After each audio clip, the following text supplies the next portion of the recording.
Hello दोस्तों, welcome to our channel current analysis. दोस्तों आज हम इस वीडियो में 26 जनवरी के करंट अफेयर्स और उसके साथ साथ पुराने करंट अफेयर्स और स्ट्रेटेजी के इंपॉर्टेंट क्वेश्चंस को कवर करने वाले हैं, जो कि आपके आगे आने वाले एग्जाम आरआरबी एनटीपीसी के और ग्रुप डी के एग्जाम्स के लिए बहुत इंपॉर्टेंट होने वाली है। तो दोस्तों इस वीडियो को अंत तक जरूर देखिएगा। अगर वीडियो आपको पसंद आती है तो वीडियो को लाइक कीजिएगा और ज़्यादा से ज़्यादा लोगों में शेयर कीजिएगा और हमारे चैनल करंट एनालिसिस को भी सब्सक्राइब कर लीजिएगा और बेल आइकन को भी प्रेस कर लीजिएगा ताकि आने वाली हर एक वीडियो की अपडेट आपको मिलती रहे। चलिए शुरू करते हैं आज का पहला प्रश्न। आज का पहला प्रश्न है कि भारत के पहले जिला सुशासन सूचकांक का हाल ही में किन राज्यों अथवा केंद्र शासित प्रदेशों के जिलों के लिए अनावरण किया गया। तो दोस्तों बात करें जिला सुशासन सूचकांक की, तो किस केंद्र शासित या राज्य के लिए अनावरण किया गया है, तो याद रखिएगा जम्मू और कश्मीर के लिए। अब बात करें सुशासन सूचकांक की, गुड गवर्नेंस इंडेक्स की, तो दोस्तों एग्जाम में आपसे पूछता है कि इसको जारी करता कौन है, या टॉप पे कौन सा है और लास्ट में कौन सा है। तो चलिए बात करते हैं कौन जारी करता है। तो केंद्रीय गृह और सहकारिता मंत्रालय के द्वारा गुड गवर्नेंस इंडेक्स जारी किया जाता है। अब दोस्तों कमेंट सेक्शन में बताइएगा कि केंद्रीय गृह और सहकारिता मंत्री कौन हो जाते हैं हमारे। कमेंट सेक्शन में आप लोग कमेंट कीजिएगा केंद्रीय गृह और सहकारिता मंत्री कौन हो जाते हैं। अब बात करें टॉप पे कौन था, तो टॉप पे जम्मू था और लास्ट पे कौन सा था, तो राजौरी था। याद रखिएगा टॉप पे जम्मू और लास्ट पे राजौरी। अब दोस्तों बात करें सुशासन दिवस की, तो सुशासन दिवस कब मनाया जाता है, 25 दिसंबर को। याद रखिएगा बहुत इंपॉर्टेंट हो जाता है डेट्स, क्योंकि आपके एग्जाम में डेट से भी रिलेटेड क्वेश्चन पूछे जाते हैं। तो सुशासन दिवस कब मनाया जाता है, 25 दिसंबर को। अब दोस्तों जम्मू कश्मीर के बारे में कुछ बात करें तो याद आप सभी को पता होगा कि आर्टिकल 370 जो सुपर पावर थी जम्मू की, वो उसको कब हटाया गया था, तो 5 अगस्त 2019 को हटाया गया था। कब, 5 अगस्त 2019 को। अब दोस्तों जब ये आर्टिकल 370 हटाया गया था जम्मू से, तो फिर उसके बाद जम्मू कश्मीर और लद्दाख दो केंद्र शासित प्रदेशों का दर्जा मिला था। किसको, किन किन को, जम्मू और कश्मीर को और लद्दाख को। ये दो नए केंद्र शासित प्रदेश बनाए गए थे। तो ये कब बनाए गए थे, याद रखिएगा 31 अक्टूबर 2019 को। ये डेट्स आपके एग्जाम्स के पॉइंट ऑफ व्यू से बहुत ही इंपॉर्टेंट हो जाती है। तो दोस्तों इस सबको नोट करते हुए चलिएगा। अगर वीडियो को लाइक भी कीजिएगा और ज़्यादा से ज़्यादा शेयर भी करते रहिएगा। तो दोस्तों बात करें जम्मू कश्मीर और लद्दाख को कब केंद्र शासित प्रदेश का दर्जा मिला, तो 31 अक्टूबर 2019 को। याद रखिएगा। अब बात करें जम्मू कश्मीर के पहले लेफ्टिनेंट गवर्नर कौन थे, तो गिरीश चंद्र मुर्मू जी पहले लेफ्टिनेंट गवर्नर थे। ये याद रखिएगा पहले लेफ्टिनेंट गवर्नर की बात कर रहे हैं। तो पहले लेफ्टिनेंट गवर्नर कौन हो जाते हैं जम्मू कश्मीर के, गिरीश चंद्र मुर्मू जी। और वर्तमान टाइम में कौन है गवर्नर, तो मनोज सिन्हा जी वर्तमान प्रेजेंट टाइम में गवर्नर हो जाते हैं जम्मू कश्मीर के। अब बात करें लद्दाख की, तो लद्दाख की 31 अक्टूबर 2019 से और प्रेजेंट टाइम तक कौन है गवर्नर, आर.के. माथुर जी हो जाते हैं। याद रखिएगा अभी भी ये आर.के. माथुर जी लद्दाख के गवर्नर हैं। अब चलिए बढ़ते हैं आगे। अगला प्रश्न है हमारा कि किस जयंती को 23 जनवरी को पराक्रम दिवस के रूप में मनाई जाती है। दोस्तों बताइएगा किस जयंती को 23 जनवरी को जो मनाई जाती है जयंती, उसको पराक्रम दिवस के रूप में मनाई जाती है। तो याद रखिएगा सुभाष चंद्र बोस जी की जयंती जो होती है 23 जनवरी को, उसको पराक्रम दिवस के रूप में मनाई जाती है। अब दोस्तों बात करें सुभाष चंद्र बोस जी की, तो अब ऑप्शन ए सरदार वल्लभ भाई पटेल जी की, तो याद रखिएगा इनकी जयंती कब मनाई जाती है, तो 31 अक्टूबर को सरदार वल्लभ भाई पटेल जी की जयंती मनाई जाती है।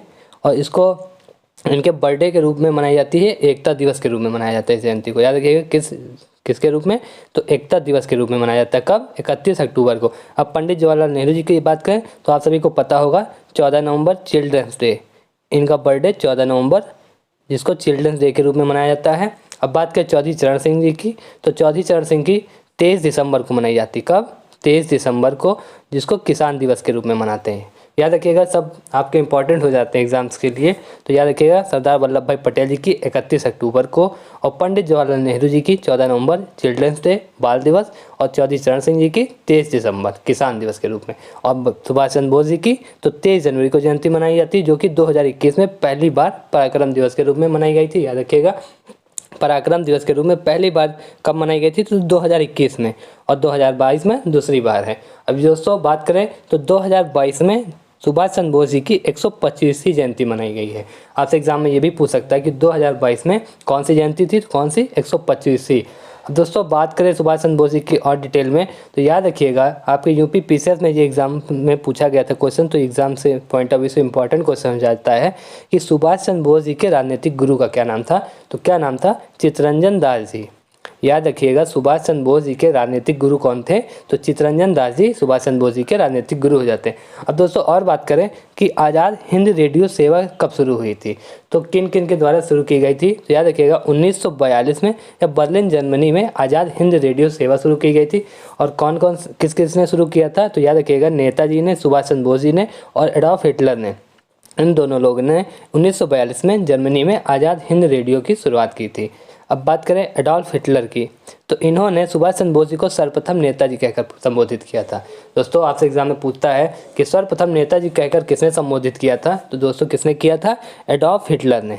याद रखिएगा एडॉल्फ हिटलर ने नेताजी को सर्वप्रथम सुभाष चंद्र बोस जी को नेताजी कहकर संबोधित किया था। तो बढ़ते हैं अपने अगले प्रश्न की ओर। अगला प्रश्न है कि नेताजी सुभाष चंद्र बोस की होलोग्राम प्रतिमा का अनावरण पीएम मोदी ने उनकी जयंती पर किस स्थान पर किया। तो दोस्तों बात करें नेताजी सुभाष चंद्र बोस की होलोग्राम प्रतिमा का अनावरण किसके द्वारा किया गया, तो याद रखिएगा पीएम मोदी के द्वारा।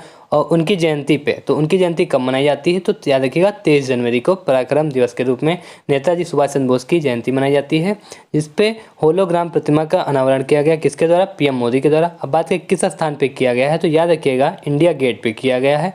अब बात करें इस प्रतिमा के मूर्तिकार कौन थे, तो आपके एग्जाम के पॉइंट ऑफ व्यू से इंपॉर्टेंट हो जाता है मूर्तिकार, तो याद रखिएगा कौन थे, अद्वैत गणनायक जी मूर्तिकार थे। दोस्तों चलिए बढ़ते हैं अगले प्रश्न की ओर। अगला प्रश्न है कि निम्नलिखित में से किसे वर्ष 2022 के सुभाष चंद्र बोस आपदा प्रबंधन पुरस्कार के लिए चुना गया।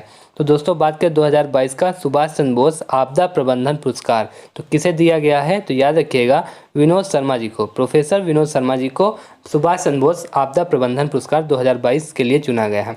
अब बात करें 2021 में किसे दिया गया था, तो याद रखिएगा राजेंद्र कुमार भंडारी जी को। किसको, राजेंद्र कुमार भंडारी जी को। चलिए बढ़ते अगले प्रश्न की ओर। अगला प्रश्न है कि नेताजी अनुसंधान ब्यूरो द्वारा नेताजी पुरस्कार 2022 से किसे सम्मानित किया गया है।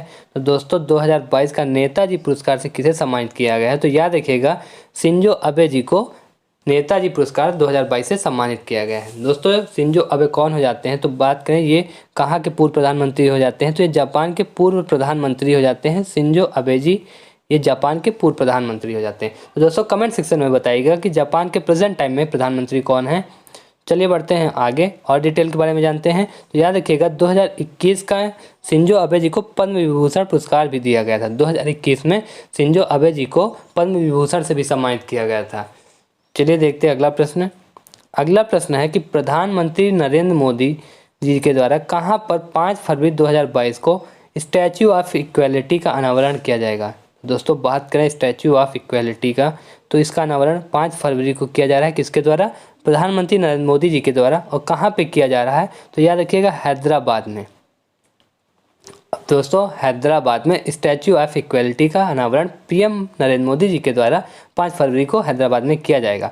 अब बात करें और डिटेल की, तो याद रखिएगा इस जो मूर्ति का अनावरण किया जाएगा हैदराबाद में, ये विश्व की दूसरे सबसे बड़ी बैठी हुई मुद्रा में प्रतिमा होगी। और किसकी प्रतिमा होगी, तो याद रखिएगा रामानुजाचार्य जी की प्रतिमा होगी। ये विश्व की दूसरी सबसे बड़ी बैठी हुई मुद्रा वाली मूर्ति होगी। किसकी, रामानुजमचार्य जी की। अब दोस्तों बात करें विश्व की पहली सबसे ऊंची मूर्ति की, तो याद रखिएगा ये भी इंपॉर्टेंट हो जाता है आपके एग्जाम के पॉइंट ऑफ व्यू से कि विश्व की पहली सबसे ऊंची प्रतिमा जो कि बैठी हुई मुद्रा में है, तो भगवान बुद्ध की हो जाती है। किसकी, भगवान बुद्ध जी की।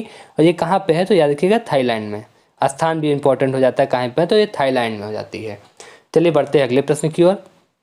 अगला प्रश्न है कि किस राज्य में राष्ट्रपति ने पीएन पनिकर की कांस्य प्रतिमा का अनावरण किया है। तो याद रखिएगा राष्ट्रपति के द्वारा पीएन पनिकर की कांस्य प्रतिमा का अनावरण कहाँ किया गया है, तो इसका अनावरण केरल में किया गया है, त्रिवेंद्रपुरम में किया गया है। केरल के त्रिवेंद्रपुरम में किया गया है, याद रखिएगा। अब दोस्तों और बात करें और डिटेल्स की, तो दोस्तों ये आपके एग्जाम के पॉइंट ऑफ व्यू से बहुत इंपॉर्टेंट हो जाती हैं, क्योंकि आपके यूपीपी और लेखपाल जैसे एग्जाम्स में क्वेश्चंस कई बार पूछे गए हैं। तो दोस्तों चलिए इनको भी कवर करते हैं। तो विश्व की सबसे ऊंची प्रतिमा जिसे स्टैच्यू ऑफ यूनिटी के नाम से जाना जाता है, दोस्तों बात करें किसकी प्रतिमा हो जाती है, तो याद रखिएगा सरदार वल्लभ भाई पटेल जी की ये प्रतिमा हो जाती है, जो कि विश्व की सबसे ऊंची प्रतिमा है। इसको किस नाम से जानते हैं, तो स्टैच्यू ऑफ यूनिटी।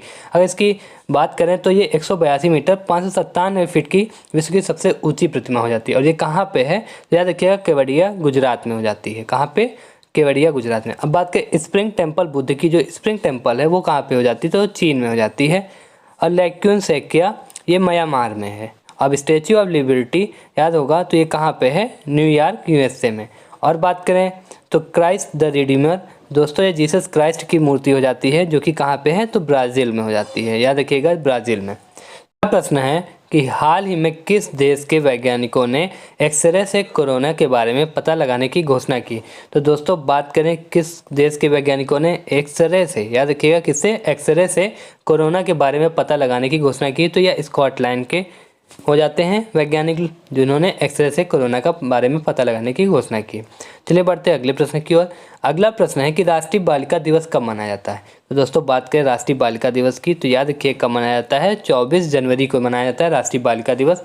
दोस्तों आइए और इम्पॉर्टेंट डेट्स को कवर करते हैं इसमें। तो याद रखिएगा राष्ट्रीय महिला दिवस कब मनाया जाता है, तो राष्ट्रीय महिला दिवस 13 फरवरी को मनाया जाता है। दोस्तों ये सब इंपॉर्टेंट क्वेश्चंस हो रहे हैं आपके एग्जाम के पॉइंट ऑफ व्यू से, तो दोस्तों इनको नोट्स करते हुए चलिएगा।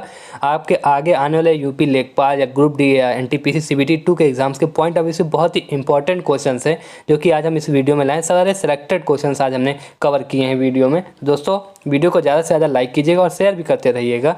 चलिए आते हैं अपने टॉपिक पे। तो अंतर्राष्ट्रीय महिला दिवस कब मनाया जाता है, दोस्तों याद रखिएगा राष्ट्रीय महिला दिवस 13 फरवरी को मनाया जाता है और अंतर्राष्ट्रीय महिला दिवस 8 मार्च को मनाया जाता है।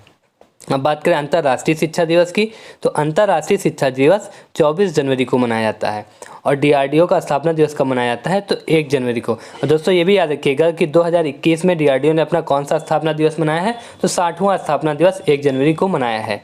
अब बात करें विश्व ब्रेल दिवस की तो यह 4 जनवरी को मनाया जाता है। विश्व ब्रेल दिवस कब मनाया जाता है, तो 4 जनवरी को। और राष्ट्रीय पक्षी दिवस कब मनाया जाता है, तो राष्ट्रीय पक्षी दिवस 5 जनवरी को मनाया जाता है। दोस्तों राष्ट्रीय पक्षी दिवस 5 जनवरी को मनाया जाता है। और विश्व हिंदी दिवस 10 जनवरी को और राष्ट्रीय हिंदी दिवस 14 सितंबर को। दोस्तों ये जरूर याद रखिएगा विश्व हिंदी दिवस और राष्ट्रीय हिंदी दिवस, कंफ्यूज मत होइएगा। विश्व हिंदी दिवस कब मनाया जाता है, 10 जनवरी को और राष्ट्रीय हिंदी दिवस 14 सितंबर को। अब बात करें राष्ट्रीय युवा दिवस की तो यह 12 जनवरी को मनाया जाता है। कब, 12 जनवरी को। और अंतर्राष्ट्रीय युवा दिवस तो 12 अगस्त को मनाया जाता है। आइए एक बार फिर से रिपीट कर लेते हैं कि राष्ट्रीय पक्षी दिवस कब मनाया जाता है, तो यह 5 जनवरी को मनाया जाता है। और विश्व हिंदी दिवस 10 जनवरी को और राष्ट्रीय हिंदी दिवस 14 सितंबर को। राष्ट्रीय युवा दिवस 12 जनवरी को और अंतर्राष्ट्रीय युवा दिवस 12 अगस्त को। दोस्तों बहुत ही इंपॉर्टेंट है ये आपके एग्जाम के पॉइंट ऑफ व्यू से डेट्स, और ये याद नोट करते हुए चलिएगा क्योंकि आपके अब आगे 1 से 2 महीने में ग्रुप डी और एनटीपीसी के पेपर होने वाले हैं। तो उसी को देखते हुए ये रिवीजन और प्रैक्टिस क्लासेस चल रही हैं हमारे चैनल पे। तो दोस्तों हमारे चैनल को सब्सक्राइब करना ना भूलिएगा जिससे आपके एग्जाम में हर एक वीडियो से आपको हेल्प हो सके। पढ़ते अपने अगले प्रश्न की ओर। अगला प्रश्न है कि कौन सा राज्य 24 जनवरी को अपना राज्य स्थापना दिवस मनाता है। तो दोस्तों बात करें 24 जनवरी को कौन सा राज्य अपना स्थापना दिवस मनाता है, तो याद रखिएगा कौन, उत्तर प्रदेश। उत्तर प्रदेश की स्थापना कब हुई थी, तो 24 जनवरी को हुई थी। दोस्तों अगर बात करें मेघालय मणिपुर त्रिपुरा की तो याद रखिएगा मेघालय मणिपुर त्रिपुरा को 21 जनवरी 1972 को राज्य का दर्जा मिला था। कब, 21 जनवरी 1972 को राज्य का दर्जा मिला था। दोस्तों पहले केंद्र शासित प्रदेश थे, तो इनको केंद्र शासित प्रदेश की बात करें कब दर्जा मिला, तो याद रखिएगा मणिपुर को केंद्र शासित प्रदेश का दर्जा 15 अक्टूबर 1949 को मिला था। कब, 15 अक्टूबर 1949 को। किसको, मणिपुर को। याद रखिएगा मणिपुर को कब मिला केंद्र शासित प्रदेश का दर्जा, तो 15 अक्टूबर 1949 को। और राज्य का दर्जा 21 जनवरी 1972 को मिला।